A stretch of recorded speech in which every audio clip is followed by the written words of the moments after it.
The Pilot Elite was first introduced in 1968. It was offered in a variety of colors and body types. The one we have here is black in the short body type for obvious reasons. This specific model is a direct predecessor to the E95S, which is Pilot's most popular gold nib fountain pen today. And we'll do a direct comparison of those two models in just a minute. The overall shape is again very compact, and it's largely dominated by this cap. The top finial is rounded with a flat portion right above the clip, and it is tapered towards that clip. The finial is separated from the rest of the cap by a single gold band. The clip is narrow and it has a little indent with the words Pilot. It is a spring-loaded clip that's extremely functional and easy to use. The cap tapers down to the bottom where we have the word Elite, and then a two-piece gold band that goes around the pen. Then there's a step down to another gold band, followed by a very short body that tapers down, and the bottom finial is mostly flat with a very subtle dome shape.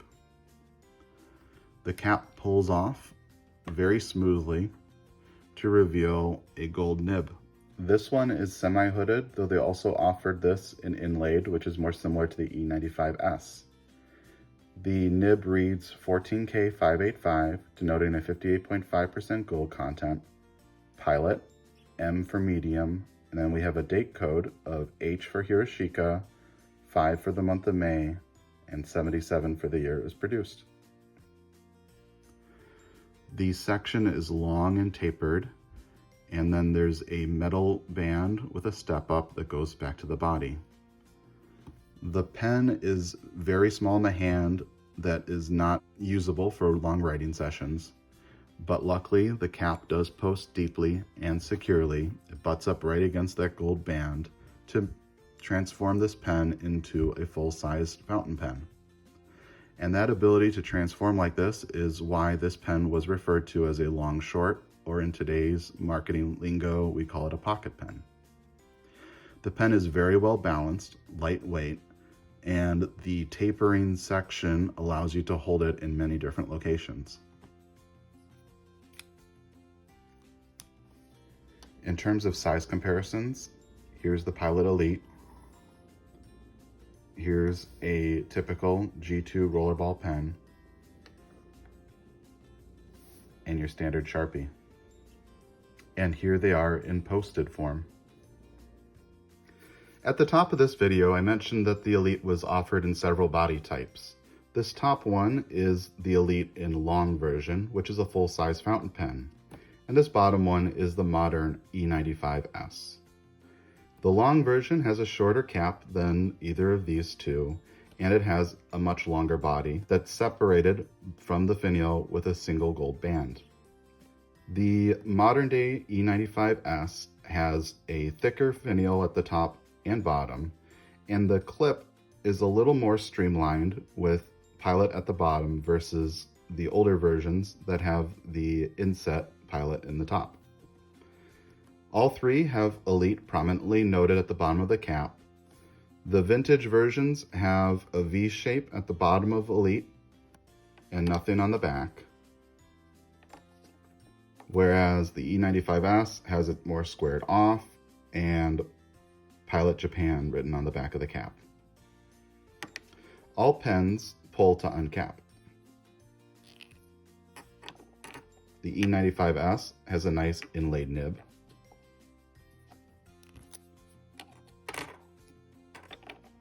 The short that we looked at has that same semi-hooded nib, although this was also offered in the inlaid.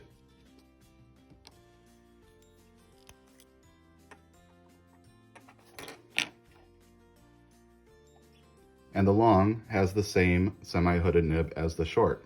The long was produced in 1984. This E95S was produced earlier this year. The sections of the E95S and the short are virtually identical. The long has a shorter section, and also the long's clasping mechanism has a few notches to help hold the cap in place, while the short and the E95S have smoothed rings. Let's take a look at these pens posted. The caps of all 3 pens post deeply and securely, and the overall dimension of the pens posted are about the same. To disassemble the Pilot Elite Short, cap pulls off, and the section unscrews from the barrel. If you want, you can also unscrew this ring.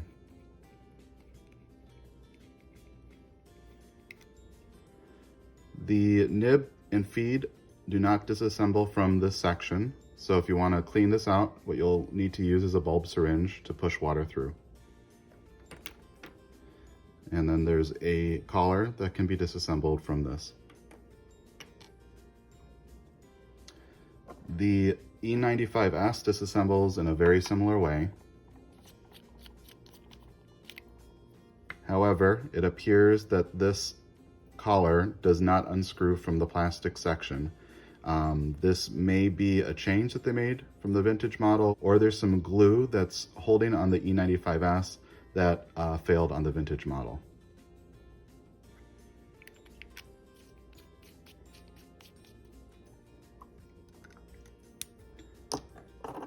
And as for the long version, the cap also pulls off.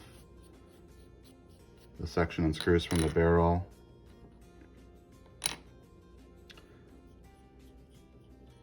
Section unscrews from this collar. Same deal with the short version. You need to clean this out with a bulb syringe. And then this ring has 2 separate pieces. Let me see if I can get them to separate. There we go. One that has the dimples to help hold the cap in place, and one that's just a ring with a step. But at this point, the pens are fully disassembled. To reassemble, let's start with the short.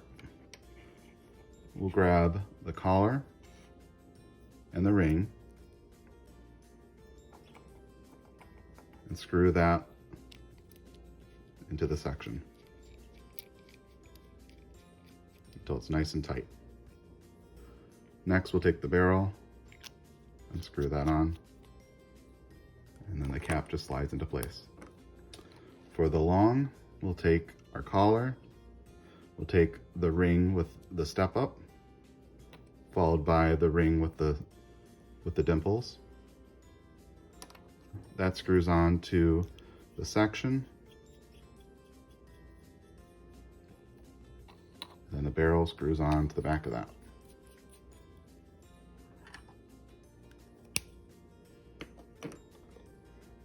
At this point,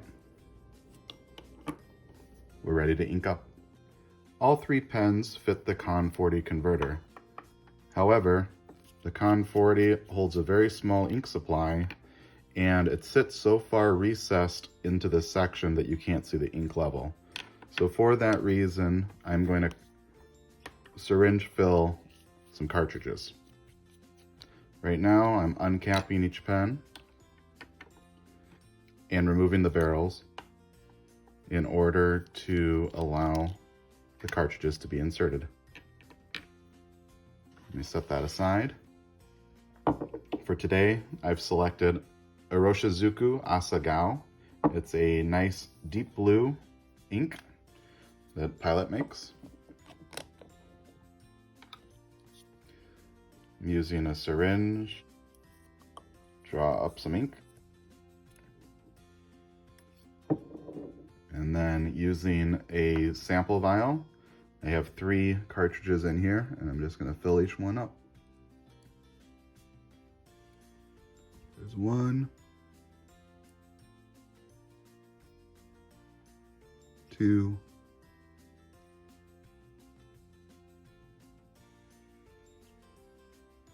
oop, pulled up a little bit too much on that one.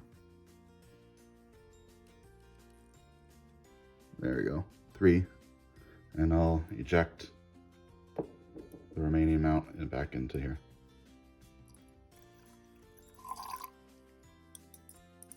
Luckily, it's a nice big bottle of ink.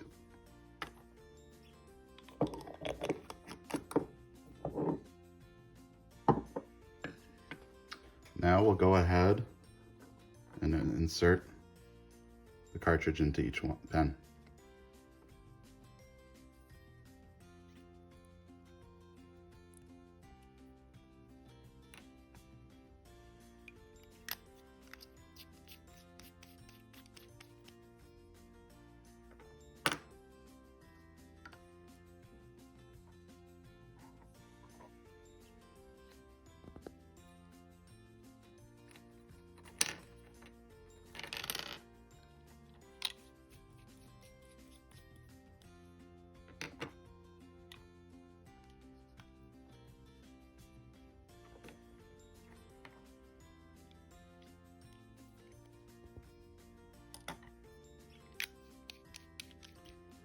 Put the barrel on each one.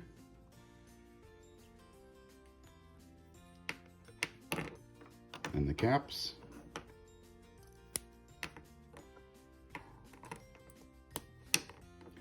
And we're ready to write. Okay, writing with the Pilot Elite. This is the short from 1977.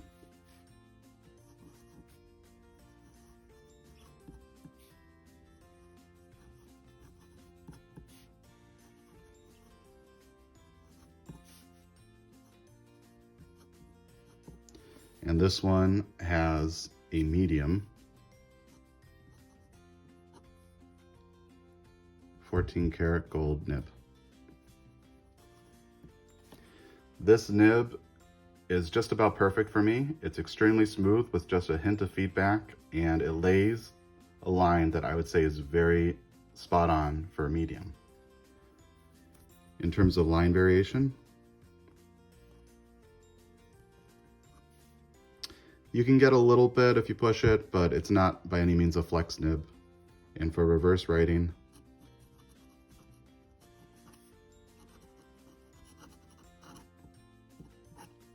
it's dry and scratchy and you really can't make out words. I would not consider this a good reverse writer.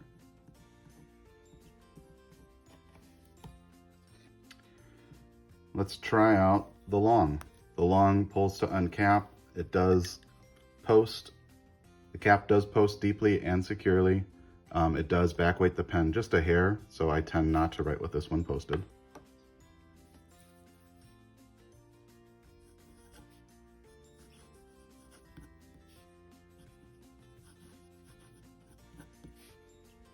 And this is the long from 1984, and it's also a medium, 14 karat nib. This one is also a beautiful nib, has a little bit of feedback. I would say it's maybe a hair wetter than the 1977, but very much similar in line thickness. And in terms of flex,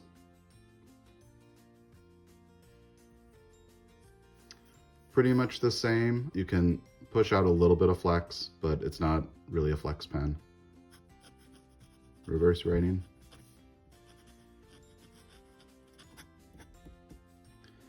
It has better flow than the 1977, which is consistent with writing it the right way up. But again, it's scratchy and I wouldn't really use it for reverse writing.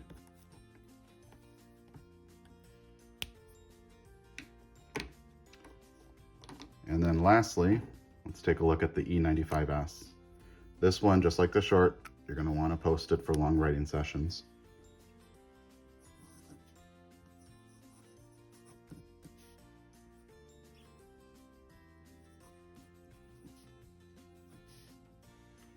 This one was made this year, 2023, and it's also a medium.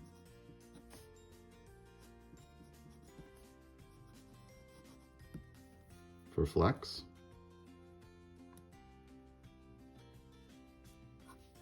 don't get much, and for reverse writing,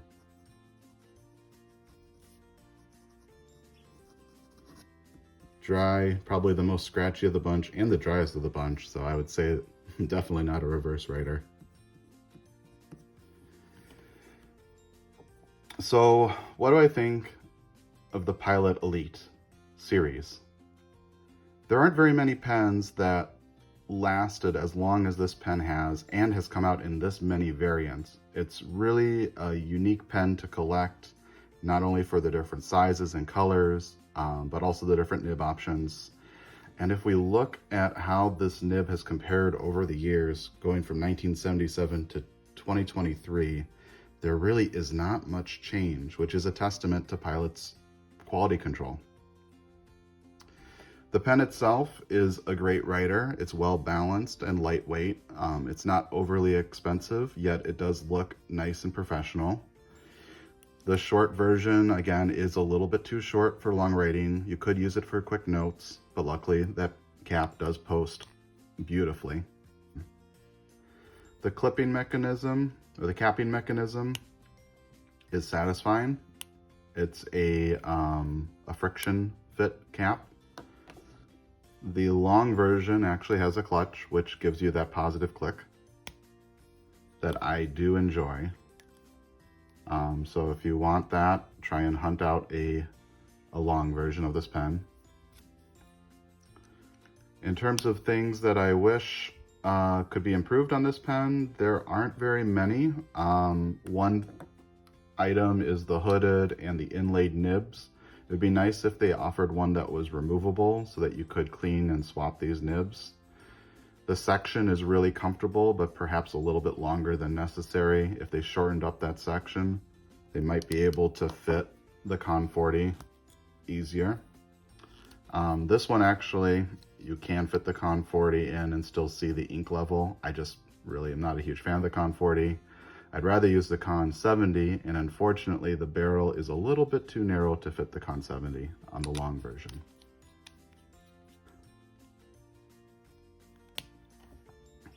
So obviously I'm a fan of this pen. I mean, I have 3 different variants of it.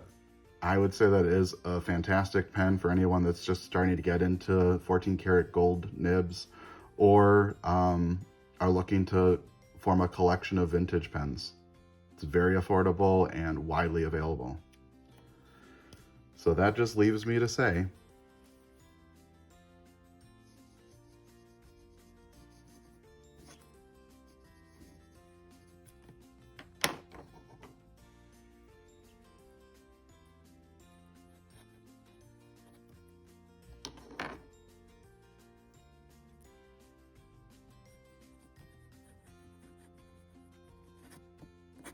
thank you for watching.